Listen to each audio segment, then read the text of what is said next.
দেখুন বন্ধুরা, এই দুজন লোক পেট্রোল পাম্পে এসে পেট্রোল নিতে গিয়ে পেট্রোলওয়ালাদের কিভাবে বোকা বানায়। আরে এই ট্যাঙ্কিটা ফুল হচ্ছে না কেন?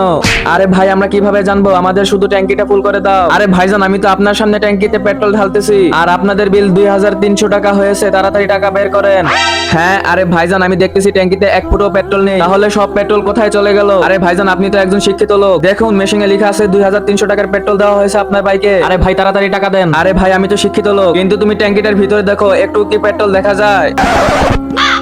হ্যাঁ, আরে ট্যাঙ্কির ভিতরে দেখতেছি এক ফুটো পেট্রোল নেই, তাহলে এতগুলো টাকার পেট্রোল কোথায় চলে গেল? আরে তোমার মেশিনটাই নষ্ট, আর তোমরা পেট্রোলওয়ালারা শুধু মানুষদের সাথে প্রতারণা করো। আরে আমি নেবই না তোমার কাছ থেকে পেট্রোল, দাঁড়াও, তোমার নামে আমি এখনই কমপ্লেন করতেছি। তার আগে এই দুইটা ছবির ভিতরে তুমি কাকে বেছে নেবে, এক বস্তা টাকা না মা বাবা? যদি মা বাবাকে ভালোবাসো তাহলে ভিডিওটি একটি লাইক এবং চ্যানেলটি সাবস্ক্রাইব করে দাও। আরে ভাইজান, আপনি কারো কাছে কমপ্লেন করেন না, দাঁড়ান, আমি আপনাকে আবার ট্যাঙ্কিটা ফুল করে দিচ্ছি। আরে না, আমরা এই পেট্রোল পাম্প থেকে পেট্রোল নিবই না।